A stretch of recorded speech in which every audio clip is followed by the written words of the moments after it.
Sa isang bayan na may pangalang San Agustin, napapabalitang laganap ang patayan ng mga tao.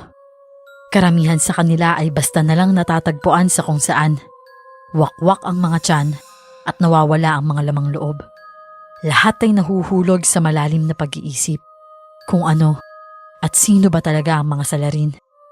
Naniniwala kasi ang kapitan ng barangay na si Kapitan Brando na ang mga gumagawa ng krimen sa kanyang baluarteng barangay may mga lihim na galit sa kanya. Isang gabi, Miss Clark, pinulong niya ang kanyang mga kasamahan.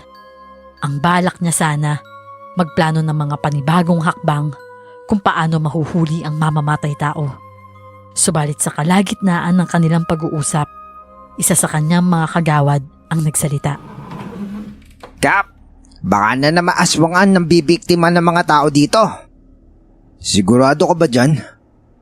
Oo, Kap. Marami na naman kasi naglalabas ang kwento, di ba?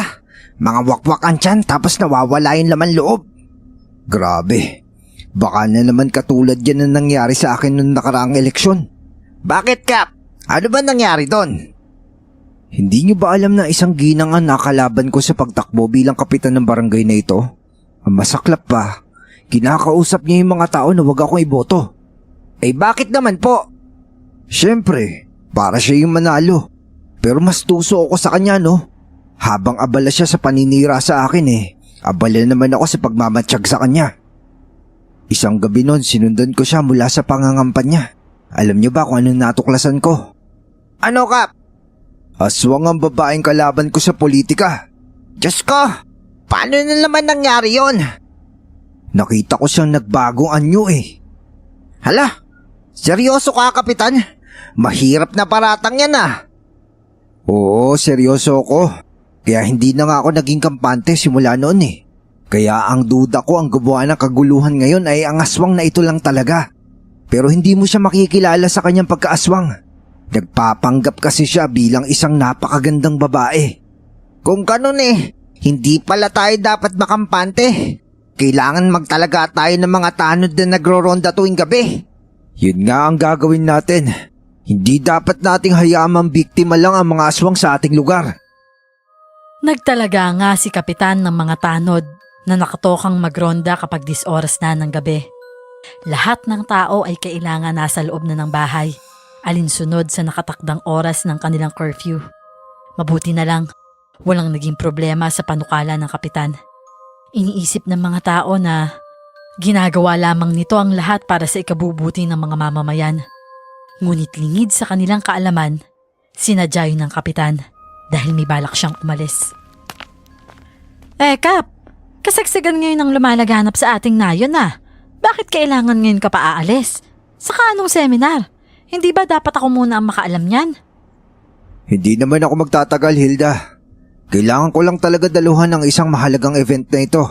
Isa pa, alam ko magagawa ninyong pamunuan ng ating barangay habang wala ako. Napailing si Hilda sa tinura ng kanilang kapitan. Wala naman siyang naging pagdududa sa serbisyo nito. Lalo na't lahat ng daing at hinaing ng kanilang mga mamamayan, nagagawa naman kaagad niya ng solusyon. Bawat nakatira sa kanilang lugar pantay-pantay ng pagtingin sa kapitan. O siya, basta mag-iingat ka doon, Kap, ha? Delikado pa naman ang panahon ngayon. Ngiti lang ang iginanti ni Kapitan Brando sa sinabi ni Hilda. Alam niyang makakalaya siya kaagad ng pansamantala sa obligasyon niya sa bayan. Matagal na niyang gustong magbakasyon, kahit ilang araw lang. Sa loob ng 3 taon niyang pagsiserbisyo, hindi pa niya naranasan na mag-relax. Oo, mag-iingat ako. Kayo din mag-iingat kayo.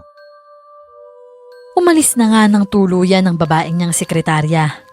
Nang matiyak na wala ng tao sa barangay hall, maliban sa kanya, ay binuksan niya ang drawer na may lock sa loob ng kanyang opisina. Hinugot niya doon ang isang mamahaling plastic na may lamang isang 2-piece swimwear na kitagal na niyang tinatago. Lingid sa kaalaman ng kanyang pinakamamahal na mamamayan, isang Becky sikap. Lihim na lihim niya ang pagkataong yon. Sa takot na husgahan siya ng mga tao, mahigpit niyang niyakap ang kapirasong tela at sinamyo ang pabango nito. Matagal na niyang gustong ipakita ang tunay na siya, ngunit hindi niya alam kung paano. Palaging may mga bagay na humahadlang kaya Labis siyang natatakot. Kung sana lang, magkaroon siya ng lakas ng loob na magawa ang lahat ng bagay na gusto niya. Hay nako. Makaupo nga muna. Nakakapagod talagang bumoses ng napakatigas sa harap ng tao buong araw. Nakakatigas ng panga. Seryoso siyang naupo sa upuang nasa dingding malapit sa bintana at binubuklat ang bagong bili niyang men's magazine. Engrossed na engrossed siya noon sa pagbabasa nang basta nang siya matigilan. Nakakabingi ang katahimikan, Miss Clark, pero hindi niya maiwasang makaramdam ng kakaiba sa tuwing mapapatitig siya sa bintana.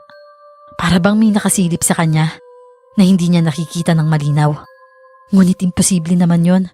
Nasa 2 palapag ang kanyang opisina, kaya walang kahit sino ang mapapagawi talaga sa silid niya ng mga ganong oras. Isa pa, paano naman sila aakyat? Basta na lang siya napaigtad nang makarinig ng malakas na kaluskos mula sa labas, kasabay ang matinis na kalmot sa dingding. Kaya naman nagmamadali niyang tinawag si Hilda. Hindi ito sumagot sa kanya. Baka nakauwi na ng tuluyan ang kanyang sekretarya. Nakarating na siya sa tanggapan at napansing bukas ang pinto. Kaya dumiretso siya doon at sumilip. Nahindik siya ng matanaw ang isang matandang babae at nanlilisik ang mga matang nakatitig sa kanya. Halos takbuhin niya ang distansya ng pinto para isara dahil sa takot sa matandang kanina lang ay nagbabalak ng abutin siya. Dahil naunahan ng kaba, sinigawan niya ang matandang hindi niya naman kilala. Ano ba, Manang? Umuwi ka na nga! Walang horror boot dito! Pagkasabi noon ay kaagad siyang nagtatakbo pabalik sa kanyang opisina. Matapos ang ilan pang pagliligpit, umuwi na si Kapitan Brando. Malapit lang kasi ang bahay niya sa barangay hall, kaya naglalakad lang siya pauwi. Lingid sa kanyang kaalaman, isang nilalang ang kanina pang nakaabang sa kanya. Tila ba, wala na itong panahong makapagbagong anyo pa. Sa labis na pagnanais na siya ay madamba man lang. Ilang sandali lang, nagulat si Kapitan Brando nang makita ang nilalang na yon na nakaabang sa kanyang daraanan. Hindi na ito isang matandang babae, pero aso naman na may malalaki at mapupulang mga mata. Bakit ganito? Nilalamig ako. Ano kaya nangyayari? Kahit kinakabahan ay nagpatuloy pa din siya sa paglalakad. Nilagpasan niya ang asong nakita kanina na walang katinag-tinag sa kinatatayuan. Ni hindi kumukurap ang kulay pula nitong mga mata. Dahan-dahan at nakiramdam. Hindi naman siya natatakot na naglalakad siyang mag-isa. Nang liliko na sana siya sa kabilang kanto, gayon na lang ang pag-atungal ni Cap Brando nang may kung anong nilalang ang umatake sa kanya. Sumingasing ang nilalang at nanlisik ang mga mata. Layuan mo ako, hayop! Bakit ba ako pinupuntirya mo? Kampante si Cap Brando na wala ng sino man ang makakakita sa kanya maliban sa kalabang aswang. Kaya ipinakita na niya ang tunay niyang katauhan. Hindi isang normal na Kapitan Brando. Maliban sa pagiging ama ng barangay, may tinatago pa siyang lihim na hindi niya kayang ipagkalat sa marami. Yon na yung pagiging isa niyang bakla. Gigil na dumampot siya ng bato at kaagad na inatake ang aswang. Hindi tayo talo, buwisit ka! Nakakaloka ka naman! Huwag mo ako saktan! Habang nakikipagtagisan ng lakas sa mga aswang, nagawa niyang hilahin ang may kahabaan nitong buhok. Literal na nakipagsabunutan siya sa aswang, kaya gano'n na lang ang pagkataranta nito. Ayan, kakalbuhin ko ang buhok mo na walang reband. Walang hiya ka. Akala mo ba mapapatalo ako sa'yo? Kapitan ako. Kaya ko di makapagtagisan ng lakas sa'yo. At inunudgud niya ang nakalabang aswang sa putikan. Dahil sa labis na pagkataranta ni Cap, hindi na niya nabigyan ng pagkakataon ang aswang na makapagpaliwanag. Sobrang takot na takot siya sa kanyang sinapit, kaya hindi na niya inisip na baka may makahuli sa pinaggagawa niya. Alam naman niya na siya pa din ang magiging bayani sa huli. Nagawa din niyang talunin ang aswang. Sabi ko na nga ba mahihinang nilalang ang mga aswang na kagaya mo.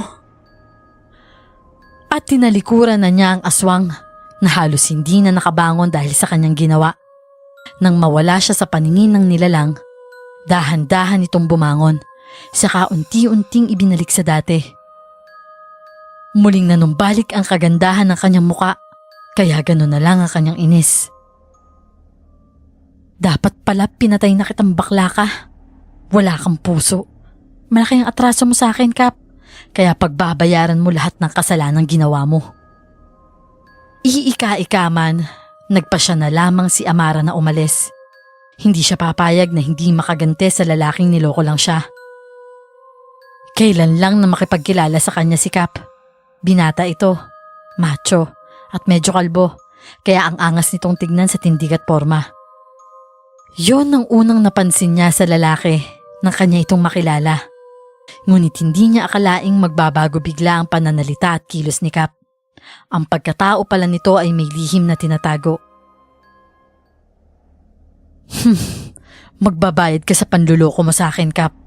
Gagawin ko lahat para maging miserable ang buhay mo. Nilisan na niya ang lugar na yon na walang anumang hinihintay na babalik. Samantalang nanginginig pa ding binilisan ni Kapitan Brando ang paglalakad pa uwi sa bahay nila. Kailangan niyang gawin yon para wag na siyang maabutan ng aswang. Ganito talaga siya kapag nag-iisa. Umaastang babae.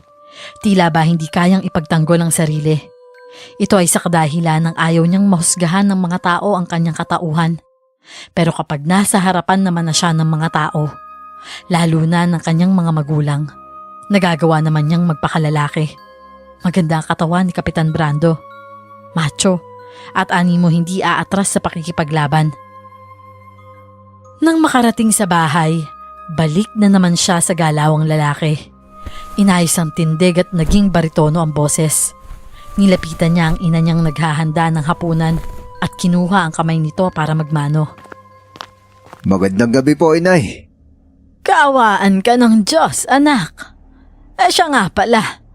Nasa loob ang anak ng tanod na si Romy. Yung Ronnie ba yon? Kanina ka pang hinihintay.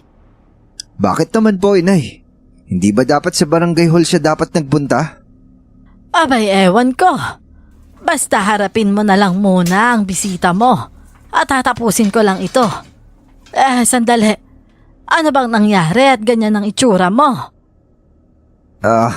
Wala po ito, Inay. Nadulas lang ako sa kalsada. Nadulas? Hindi naman umuulan na. Huwag niyo na po itong pansinin. Sige po, puntahan ko na yung mga bisita ko. Kumakabog na ang dibdib ni Kap habang papasok ng bahay nila. Hindi niya alam kung ano ang sadya sa kanya ni Ronnie, pero kilala niya ang binata. Bata lang ito sa kanya ng 3 taon. Pero in fairness, nakita na niya ang itsura nito. Gwapo, papalicious, macho, moreno. Lahat na lang ng kasarapan sa mundo. Taglay na ata ng Adonis na lalaking to. Pakiwari ni Kap ay para siyang babaeng may regla na sinisilaban ng puwet habang pinupunasan ng butil ng pawis na namumuo sa panot niyang noo. Natanaw na niya ang sala at nakitang prenting nakaupo doon ng lalaki. Napahawak siya sa kanyang bibig nang makita ang binubuklat nitong bagay, ang kanyang men's magazine. Bakit nasa labas yung librong yan? Kalurky naman tong si Inay. Sabi nung magpapakilaman yung gamit ko eh. Minsan nang naitanong ng kanyang inay kung bakit sa kabila ng pagiging isang kapitapitagang tao niya, bumibili siya ng mga ganoong klaseng magazine. Nirason na lang ni Kap na gusto niyang gayahin ang katawan ng mga yon. Walang ingay siyang lumapit sa kanyang bisita, kaya wala itong kamalay-malay na pinagmamasdan na niya ito. Ilang saglit lang. Hello, Ronnie. Napatalon sa gulat si Ronnie.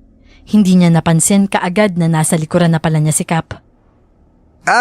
Magandang gabi po, Kap. Huwag mo na akong ipo. Sumasakit ang bangs ko eh. Ano bang atin, Ronnie?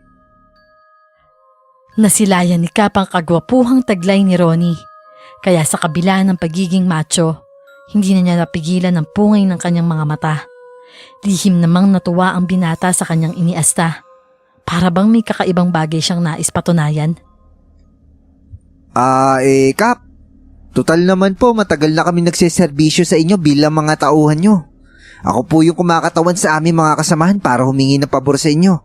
Magpa-outing ka naman po. Outing ba ka mo? Game ako dyan. Ano po, Kap? Ang ibig ko sabihin, sige, mag-outing tayo. Sige po, Kap. Ibabalita ko po ito sa ating mga kasama. Walang anuman, Pogi. Sige, ipaalam mo na kaagad. Sa Sabado tayo alis. Tuwang nilisan ni Ronnie ang tahanan ni Cap. Naiwan naman siya na panay ang tikwas ng kanyang labi. Hindi niya akalaing may masisilayan siyang isang napakagwapong nilalang ngayong gabi. Yes, masosot ka na yung tupis ko. Nang papasok na siya sa kanyang silid pagkaalis ni Ronnie, natigilan siya nang may mahagip ng tingin sa may siwang sa itaas ng kanilang bintana. Hindi niya maiwasang kabahan nang makitang tila tanaw niya na ang buwan. Kaya pala nararamdaman niya ang malakas na ihip ng hangin. Kaya pala malamig. May aswang na namang gagala ngayong gabi. Bukas pa naman yung bintana ko. Naku, baka nasundan ako ng aswang nang mataki sa akin kanina. Binilisan niya ang paglapit sa bintana para isarado ito. Ngunit gano'n na lang ang pagkabigla niya nang makakita ng isang bulto ng aninong dahan-dahang gumagapang paakyat ulit sa bubungan, kaya doon na siya kinilabutan. Mahaba ang buhok nito, may matatalas na kuko at umaangil. Hindi niya alam kung anong nakain ni Cap at sininghalan niya ang nilalang. Kakaiba ang itsura nito, payat at nakahubot-hubad. Ang kanyang mga kuko ay tila patalim na kumikinang sa kadiliman. Alam niya ng mga oras na yon. Nasa delikadong sitwasyon na sila ng nanay niya. Alam niya nang may aswang sa paligid ng bahay nila. Gaga! Ano atraso ko sa'yo? Lumayas ka nga rito. Binubuking mo ang sikreto ko eh. Tatawa-tawa ka dyan ha. O eto asin, gusto mo? Huminto sa paggapang paakyat ang nilalang at dahan-dahang lumingon sa kanya. Ang bilugang mga mata nito ay mas bumilog pa at nanlalaki. Kumurba sa kanyang labi ang abot sa tenga at malajoker ng ngiti. Mas kinilabutan si Cap nang lumawit ang kanyang dila at animo walang katapusan ng haba na lumaylay hanggang sa lupa. Napaantanda si Cap pero hindi siya nakagalaw sa kanyang kinatatayuan. Bigla siyang naestatwa doon at ni pagsigaw man lang o pagpupumiglas, hindi niya magawa. Ito na yata ang literal na binabangungot ng gising. Pinagpapawisan na siya sa sobrang takot. Ilang santo at santa na ang pinangalanan niya para makahingi ng tulong, ngunit walang nangyayari. Pakiramdam niya nga talaga, naihina siya sa salawal, lalo na nang makita niyang mas humaba pa ang dila ng nilalang. Sabay dila sa kanyang pisngi. Nanginginig na sinubukan niyang ikibot-kibot ang kanyang labi, pero nakakapagtaka. Nahihirapan siyang gawin yun. Nanlalamig siya sa sobrang sindak. Nariyan pa ang hirap niya sa paghinga na tila ba hinihingal kahit hindi naman siya tumatakbo.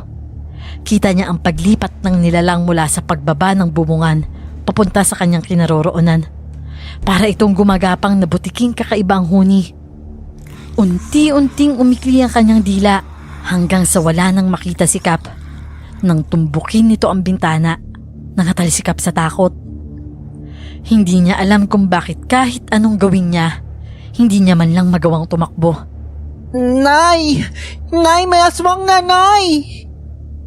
Nasaan? Eto ang asin! Nasaan ang aswang? Nawala yung aswang. Teka, bakit ka ba nagsisisigaw kung may aswang? Lalaki ka, hindi ba? Bakit nagboboses clown ka? Hindi pa, ma. Siguro malamig lang kasi. Aba, siguraduhin mo lang. Kinalimutan na lamang ni Cap ang nakakatakot na karanasan niyang yon. Gayon pa man ay nag-set siya ng araw na talagang pupunta siya sa isang albularyo para magpatawas. Gusto niyang malaman kung bakit paborito siyang pakialaman ng aswang. Pagsapit ng Sabado, madaling araw pa lamang ay bumiyahin ang grupo ni Cap papunta sa isang bahay bakasyunan. Hindi ito simpleng outing lamang dahil sa gitna ng kagubatan sila magpapalipas ng gabi. Samantalang ang kanilang paliliguan, hindi naman beach, kundi sa Batis na kilalang paboritong tourist spot sa bayan na pinuntahan nila. Tanghali na nang makarating sila sa baryo. Pinili ni Cap ang cottage na malapit sa Batis. Gusto niyang mag-astang sirena tuwing gabi dahil nahuhumaling siya kay Ronnie. Napapansin naman niyang magiliw ang lalaki sa kanya kaya malaki ang tsansa na makaka-score siya rito. Habang nagpapahinga, naisip niyang kausapin si Ronnie. Oh, Cap, pinatawag mo daw ako? Oo, Ronnie. Gusto ko sanang itanong kung free ka ba mamaya. Mamayang gabi po ba? Oo. Wala naman po akong gagawin, Cap. Maliligo lang ako sa Batis. Ganun ba? Ganito na lang. Sa likod na bahagi ng Batis may waterfalls doon. May naghihintay sa yung babae doon. Papakilala ko siya sa'yo. Ha? Abay, bakit naman po, Cap? Dahil binata ka. Pogi ka, walang sabit. Ganon. Kaya punta ka, ha? Sige po, Cap. Nang umalis si Ronnie ay kay lawak ng naging ngisi ni Cap. Batid niyang magagawa na niya ang pinaplano niya. Hay, kahit ngayon lang, mag-aastang babae ako. Kumakanta-kanta pa si Cap habang inilalabas ang kanyang pinakaiingatang two-piece suit, mga make-up at ang pinakamahalaga sa lahat, ang kanyang wig. Lingid sa kanyang kaalaman, pinapanood siya ni Amara sa isang sulok ng bintana. Katulad ng dati, nanlilisik ang mga mata nito at tila ba hindi na kayang magpasensya. Kaya naisip niyang gagantihan niya mamayang gabi ang manlulokong kapitan. 7:00 ng gabi nang dumating sa kanilang pinag-usapan si Cap. Gandang-ganda siya sa kanyang sarili habang inaayos ang wig na isinuot niya sa kanyang ulo. Oo, siya din ang ipapakilala niya kay Ronnie. Kahit isa siyang kapita-pitagang kapitan, gusto niyang ilabas man lang paminsan-minsan ang kanyang tunay na pagkatao. Kahit sa totoo lang, hirap na siya sa pagtatago ng kanyang tunay na katauhan. Isa siyang babae na nagkatawang lalaki at ito ang pinakakinalulungkot niya. Kinailangan niyang magpanggap para sa pamilya, para sa mga taong naniniwala sa kanya at para sa bayan. Kasi nga, kung malaman ng kanyang mga magulang ang totoo, ano na lang ang sasabihin nito sa kanya? Naiinggit siya sa ibang bakla. Nalantaran na ang pagpapakita ng tunay na sila. Sana lang kaya niya din gawin ang bagay na yon nang wala siyang nasasaktan. Kaya habang hindi pa nangyayari ang bagay na yon, magpapakaligaya na muna siya sa pamamagitan ng pagpapanggap. Nagtampisaw siya sa tubig at hinayaang magmukhang sirena ang sarili. Kapag naayusan naman si Cap maganda siya. Kaso nga lang, iba ang kasarian niya. Pumailalim siya papunta sa batuhan nang makarinig ng mahinang sitsit. Psst! Miss Beautiful! Nagrigodon kaagad ang puso ni Cap. Alam niya, matutupad na ang pangarap niya. Magkakaroon siya ng jowa kahit nagpapanggap lang siya. Kaya naman dahan-dahan siyang lumingon. Ngunit napakunot ang noo nang mapagtantong wala namang tao sa bandang sumitsit sa kanya. Naging marahas na ang kanyang paglingon, ngunit wala talaga siyang nakita. Pinagpawisan pa siya ng husto habang hinahanap ang poging si Ronnie.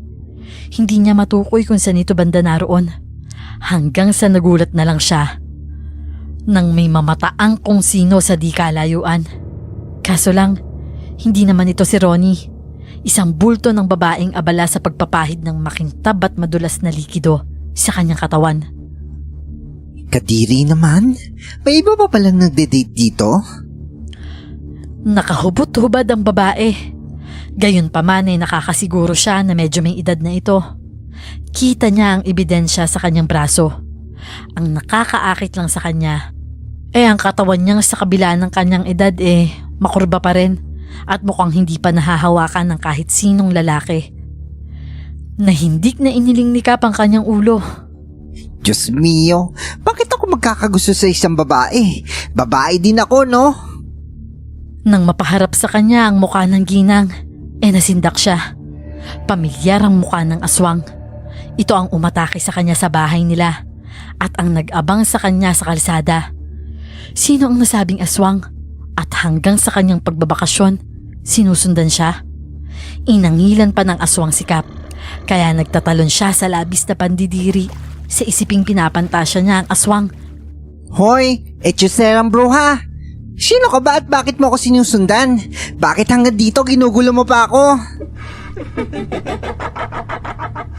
Sisitahin niya na sana ito sa kanyang ginagawa kung hindi lang ba nagulat si Cap nang biglang nagbago ng dahan-dahan ang anyo ng aswang. Ang kanyang mukha na normal para sa edad ng isang ginang ay nagbago. Naging kulubot ito at may mga makakapal na balahibo sa mukha. Biglang natakot si Cap.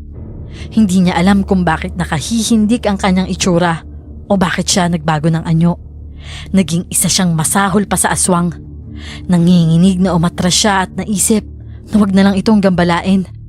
Kung talagang aswang ang ginang, hindi malayong lantakan niya si Cap hanggang sa hindi na ito matagpuan. Kaya naman halos hingal na hingal siyang nagtatakbo nang makalayo siya sa kanyang pinaliliguan kanina. Pakiramdam ni Cap, lumabas ang kaluluwa niya sa kanyang katawan nang makitang hinahabol na siya ng aswang. Paano to nakahabol doon ng ganun kabilis?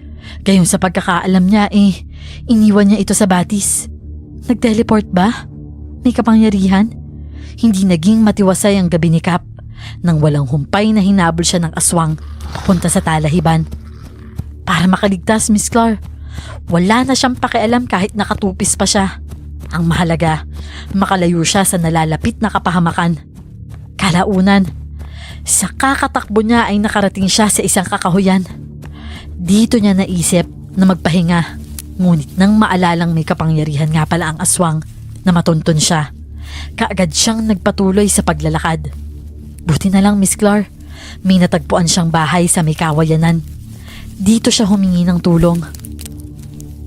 Tao po! Tao po! Tao po, tulungan niyo po ako! Hindi naman nagtagal ang paghihintay niya at kaagad siyang pinagbuksan ng nakatira doon. Nabungaran niya ang isang matandang lalaking tila ermitanyo. May mahabang puting balbas, nakasuot ng tsaleko at may hawak na tungkod. Sa kabilang kamay naman ay may hawak na bote ng alak. Higit sa lahat, susuray-suray na ito. Isang lasenggo. Moses, ikaw ba yan? Ako ba'y niloloko mong bakla ka? Sino ka ba? Ano ginagawa mo sa pababae ko na ganitong oras? Hindi ako bakla. Nadulas lang ang dila ko kaya nagbukang babae pakinggan ng boses ko. Aba, makatawa si Lolo, wagas ah. Kahit tsurahan mo naman parang nasa Stone Age ang forma mo. Hindi mo ako malilinlang lalaking nagpapanggap na babae. Alam ko ang hilatsya ng pagmumukha mo. Masyahol ka pa sa aswang, alam mo ba? Gusto mo bang sabuya kita na asin? Nakakahindik niyang itsura mo. Nagbibiro lang naman ako, Manong. Pakiusap, tulungan mo na po ako. Kanina pa ako hinahabol ng aswang. Mamamatay ako. Hindi na nag-aksaya ng oras ang albularyo. Pinatuloy ka agad sa bahay si Cap. Hindi niya akalaing sa gitna ng kagipitan, may mahihingan pa pala siya ng tulong na hindi niya akalaing hindi naman ipagkakait ng matandang kanyang napuntahan.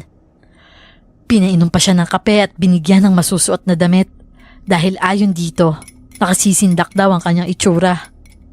Ako ka pala si Mac Elmer. Ano pangalan mo? Ako po si Kapitan Brando. Matagal na po akong hinahabol na aswang. Hindi ko nga po alam kung bakit eh. Ay siya, magsasagawa tayo ng pagtatawas. Naghanda na ng kandila, plangganang may lamang tubig at asin, pati na langis si Mang Elmer. Gamit ang kanyang mga suot na anting-anting, dinasalan niya ang mga ito at sandaling nag-orasyon. Habang nakikinig ay kinikilabutan si Cap. Nakikita niyang nakapikit lang ang albularyo at ipinapatak ang tunaw na kandila sa plangganang may tubig. Ano kayang ginagawa niya? Huwag kang maingay. Sana naman po malaman ko kung sino yung mahabol sa akin. Oh, eto na. Lumalabas na. Isang babae ang malaki ang galit sa'yo, iho. Ang sakit naman po ng sinabi niyo, Manong. Alin ba masakit? Yung may galit sa'yong babae? Hindi po. Yung pagtawag niyo po sa akin na iho. Iha po dapat. Anak na peste ka. Tumigil ka nga. Hindi mo ba alam nilalapastangan mo ang kasariang binigay sa'yo na kalikasan? Eh paano kung tanggalan ka ng kasarian ng mga diwata? Ibig po sabihin yan? Hindi na po ako magkakajugjug? Anong jogjog? Yung aswang po ba, Manong? Sino po ba? Isang babaeng minsan nakadaupang palad mo. Pero may malaki kang atraso sa kanya kaya hindi mo siya basta-basta malalayuan. Hindi siya papayag na hindi makaganti sa'yo.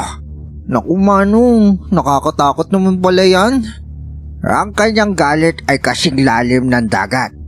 Kaya para mapawi mo ang kanyang galit, kailangan kitang bigyan ng agimat.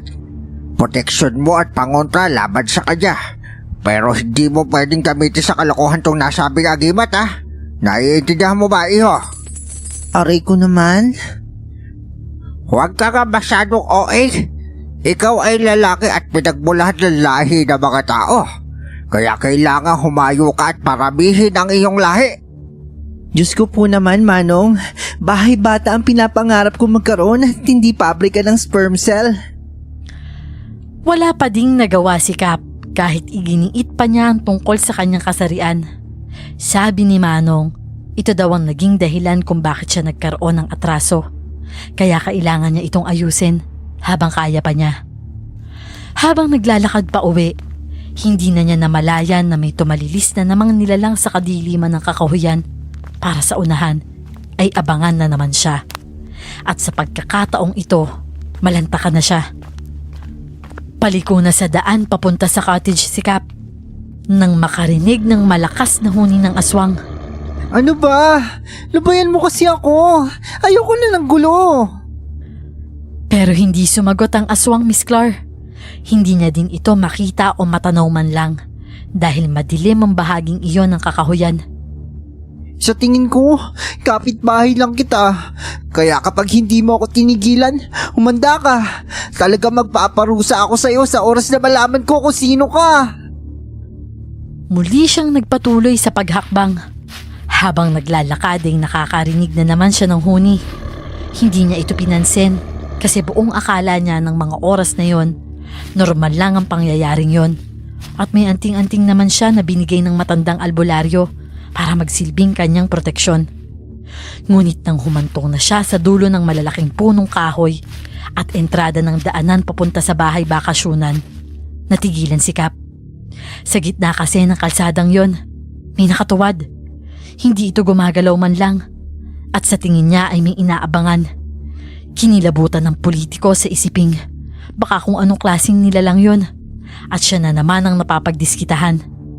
Ngunit nang mapagtanto ni Cap ang ginagawa ng aswang, napaatras siya.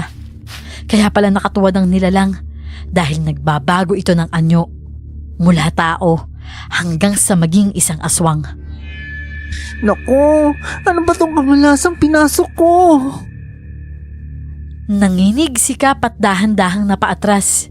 Ingat na wag makalikha man lang ng kahit kaunting ingay sa takot na marinig siya ng nilalang. Alam niyang katapusan niya na. Sa tingin pa naman ni Cap ay hindi pa siya napapansin ng nilalang. O hindi nga ba talaga? Namumutlang kumari pa siya bigla ng takbo nang manlisik ang mga mata ng aswang habang nakatitig sa kanya. Mabaliw-baliw siya nitong hinabol at inangilan ng matindi.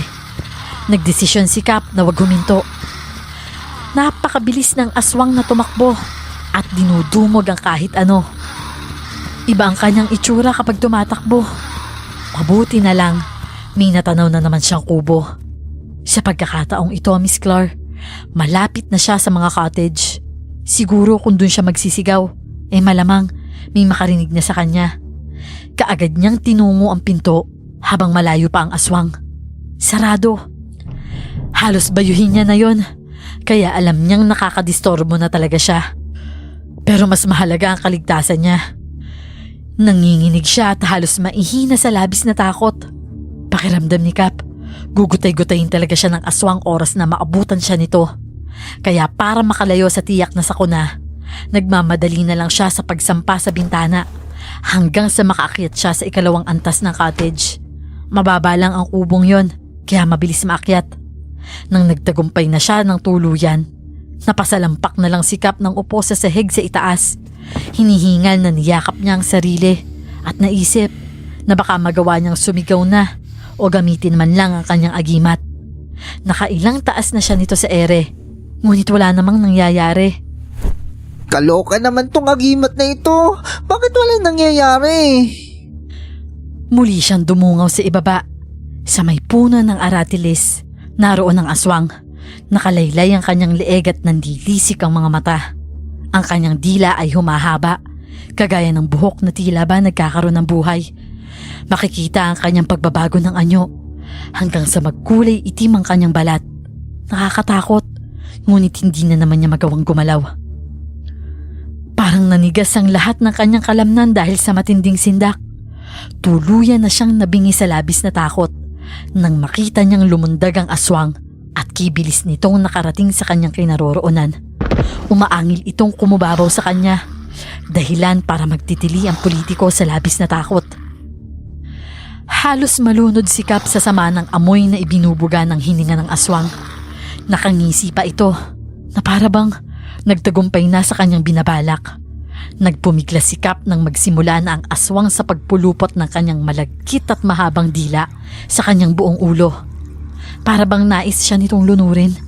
Kaya naman naghanap si Cap ng paraan para kahit papano makawala siya sa humihigpit nitong dila.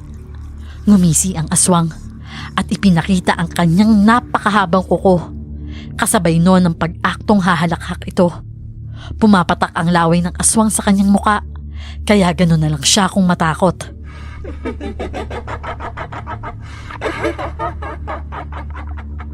Sino ka ba kasi? Bakit kailangan mo ko saktan? Tapusin na kasi natin to. Naisip niyang isipa ang kanyang paa sa tiyan ng aswang.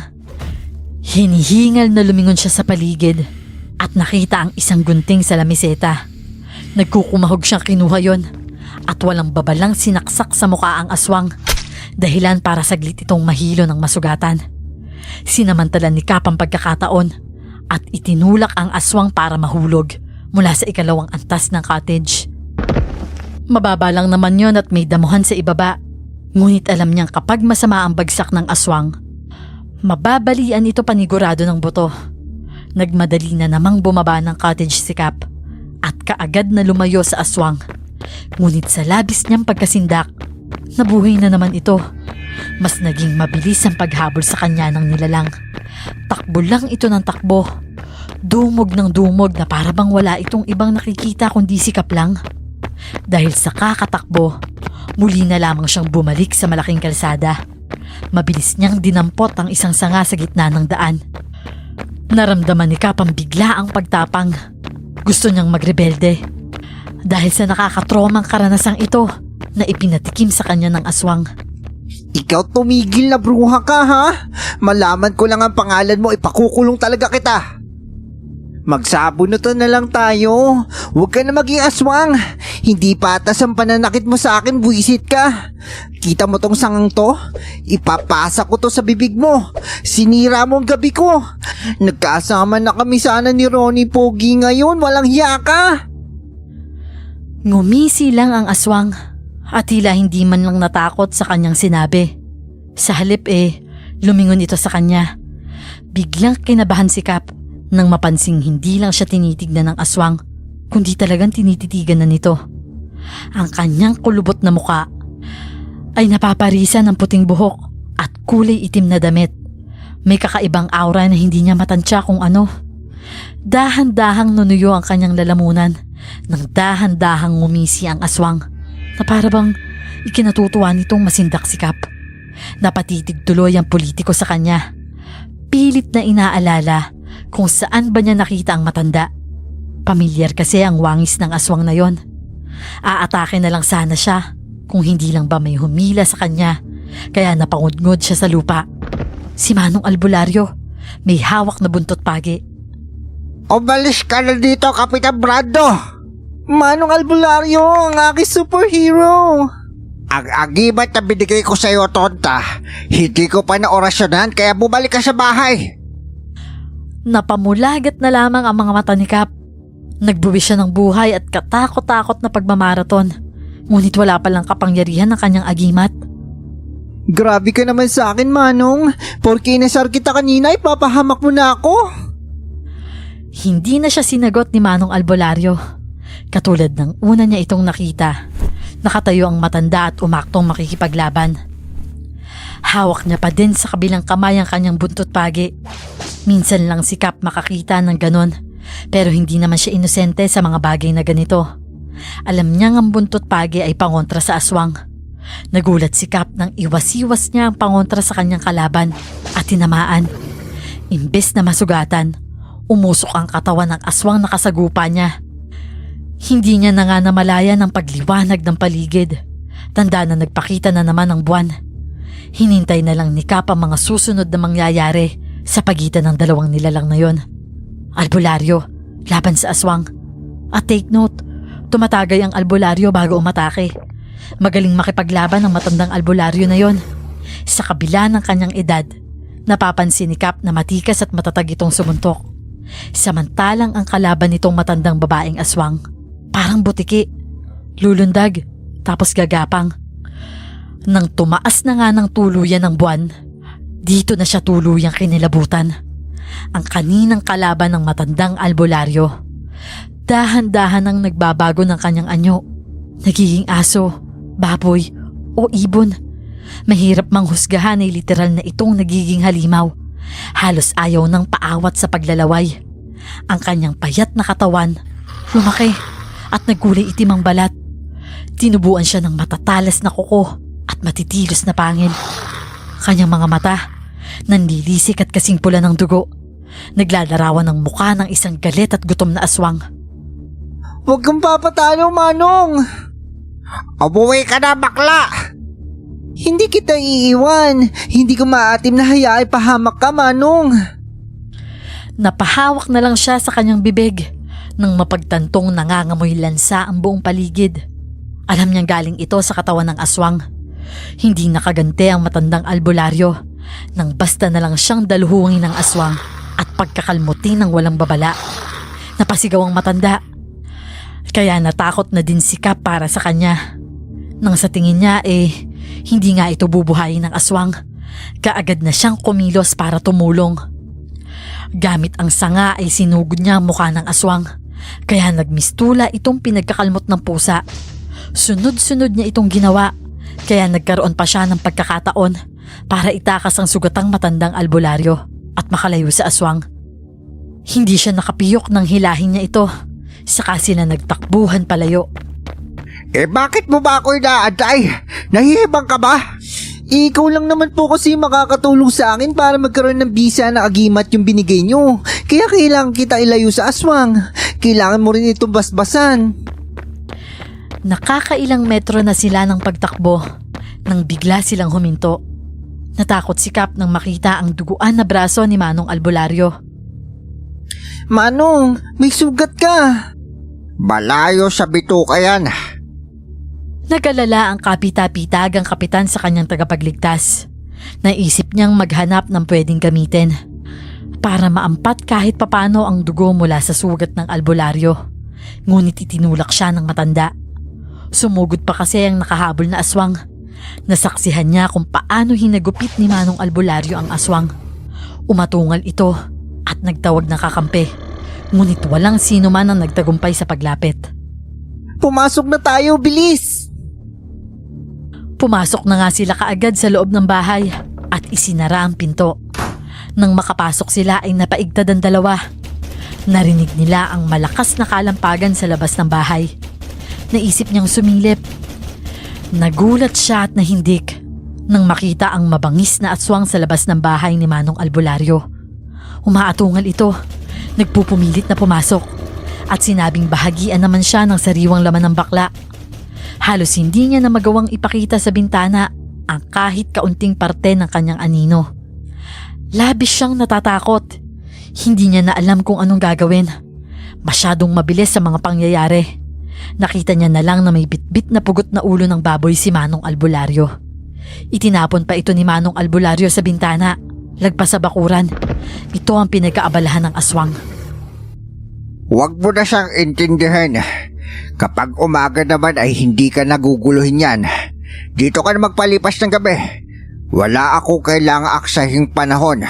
Kailangan na natin basbasan ang iyong agimat. Hindi naman na natakot si Cap nang tumahimik na ang paligid. Napagtanto niya na nilubayan na sila ng aswang. Ganun na lang ang pagod niya sa nangyari. Kaya nang sumapit ang kinabukasan at makabalik siya sa cottage, isa si Ronnie sa umusisa sa kanya. Kap, bakit ang dami mong sugat? Ayos ka lang ba? Biglang kinilig sa iginawi ni Ronnie si Cap. Naramdaman niya ang mainit na palad ng binata na hinahaplos ang kanyang muka. Pakiwari ni Cap sinisilihan ang kanyang puwet sa labis na kilig. Gayunpaman, Miss Clar, bago pa malimutan ni Cap na nagpapanggap siya, tumigim siya at inayos ang kanyang boses, yung mababa at baritono. Ayos lang ako, Ronnie. Huwag mo ko intindihan. Pag-uwi natin may mahalaga akong gagawin. Hindi niya sinabi na may balak siyang hulihin. Pagdating nga sa kanilang barangay, nagsimula na ang kanyang pagmamatyag. Una niyang pinagdudahan si Amara, ang dati niyang katunggali sa politika. Maliban dun ito ay dati din niyang kasintahan. Walang panahong nilulubayan niya ito ng tingin. Isang araw, nagroronda si Cap sa kalsada ng mag-isa nang makasalubong niya si Amara. Amara, saan ka galing? Magaling ko kapitbahay. Galing ako sa Batis, Cap. Napakunot noo si Cap kasi nanggaling siya sa Batis at wala naman itong lugar na pwedeng lusutan doon, kaya hindi siya nagpahalata at literal na binati niya pa ang babae na animo wala siyang nakita. Pansin ni Cap, balisa ang ginang, hindi ito mapakali. Ang kanyang mga mata kay lilikot at halos hindi na makatagal pa sa pagtatanong ni Cap. Nang lagpasan na nito si Cap, walang magawang tinanaw niya na lamang ito ng tingin. Wala naman siyang magagawa kung hindi talaga ito makasagot sa mga tanong niya. Malalaman ko din ang lihim mong bruha ka, Che. Nang mapag-isa siya sa kakahuyan, naisip niyang sundan kung saan si Amara nang galing kanina. Duda niya may tinatago ang babae sa lugar na yon. Kaya naman walang pakialam na nagtungo siya sa mahahabang damuhan para malaman kung anong meron. Sa bungad pa lang ng Batis, halos mapasukan na si Cap sa nalanghap niyang nakakasulasok na amoy. Tila ba amoy patay na amoy nabubulok na bangkay. Umatras siya at nataranta ng mapagtantong. Nakalimutan niya kung saan siya dapat lumabas. Tingin niya kasi nasa gitna na siya ng nagtataasang talahib at para bang hindi niya na matukoy kung alin sa mga ito ang labasan. Umatras pa siya ng umatras hanggang sa hindi niya inaasahang may matatapakan siya. Isang kapirasong laman ng karne. O sabihin na lang natin na kalahating parte ng karneng kailan lang kinatay. Nangilabot si Cap nang makitang nilalangaw ito. Kung hindi siya nagkakamali, ganito rin ang amoy na nalanghap niya kay Amara nang magkasalubong sila kanina. Posible bang ito ang pinagkakaabalahan ng babae? Humakbang na lamang si Cap at basta na lang naglakad nang maramdaman niya na may sumusunod sa kanya. Siya namang pagliwanag ng suot niyang agimat, napalingon siya sa paligid.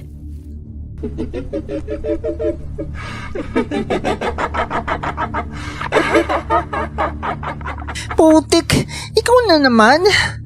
Hoy, para sa kaalaman mo, kilala na kita. Alam ko na kung sino ka. Hayop kang babae ka. Napaigdad si Cap ng mapatitig sa nilalang na tila ba estatwa na sa laki. Mahaba ang buhok nito, may mapupulang mga mata at hindi matiyak kung nanlilisik ba o galit na galit. Lagpas sa normal na kahabaan ng mga braso nito na tinernohan ng mahabang kuko. Higit sa lahat, may naglalakihang mga bibig kung saan walang puknat sa pagtulo ang malapot na laway. Hindi niya alam kung paano nga ba maipapaliwanag ang ganong itsura. Sobra tong nakakatakot. Nang tatapat na nga siya sa kinatatayuan ng aswang, walang babalang basta na lang siyang dinaluhong ng nilalang at hindi na binigyan pa ng pagkakataong makaalis. Pinagbabalya siya ng nilalang at kinalmot. Natila ba pusang nakatagpo ng kaaway. Walang habas na pinagsusugatan at nilingkisan ng dila na para bang sawa. Walang nagawa si Cap, kundi ang magsisigaw na lang sa labis na takot, gimbal at sakit na kanyang nadarama. Ngunit mas nabigla siya nang makitang ang lahat ng sugat na nilikha sa kanya ng aswang kusang humihilom sa tulong ng suot niyang mutya. Ay, immortal ako. Ngayon mo subukan ang katapangan mo, bruha ka. Itinaas ni Cap ang kanyang anting-anting at nakita ang pagkislap ng liwanag nito. Pakiramdam ni Cap, lumakas siya at nakaramdam ng tapang habang hinahawakan ng mahigpit ang kanyang agimat. Napangisi naman ang aswang at walang babalang sinugod kaagad si Cap. Wala kang karapatang husgahan ako, Baklita. Ikaw ang dahilan kung ba't ako nagkaganito. Baliw ka! Ikaw ang may diferensya sa isip. Dahil sa galit, inatake niya ang aswang na nasa kanyang harapan. Maya-maya lang, Miss Clar, ikinabigla ng aswang nang pumorma siyang tila ba nanunungay. Kaya kagaya ng isang kalabaw, iniyuko niya ang ulo, saka pasulong na tumakbo papunta sa aswang. Ngunit sa halip, ang kanyang mutya ang ginamit niya, kaya nagkaroon siya ng lakas para sumuntok. Matatag na inihanda niya ang mga kamay na nakaumang na sa harapan ng aswang na naghahanda din sa pag-atake. Tinira niya ito sa mukha ng maraming beses. Siniguro niya na mabubugbog ang mukha ng aswang, kaya nagngangalit ito sa galit. Hayop ka! Aba, nagsasalita pa lang ang aswang? Mas maganda ako sa'yo, buwisit ka. Hindi na nabigyan ng pagkakataong makaganti ang aswang dahil matapos itong bumangga sa dulo ng kanyang kamao. Tumilapon ng aswang ilang distansya ang layo mula sa kinaroroonan niya. Sugatang umangil ang aswang at nanlilisik ang mga matang napatitig sa kanya. Hindi pa nakontento si Cap. Literal niyang hinabol ang pagtilapon ng aswang, sabay hampas rito ng kanyang malalakas na braso na hindi na naiwasan ng aswang. Umatungal ang aswang nang matamaan ng kanyang balikat, dahilan para manghina ito.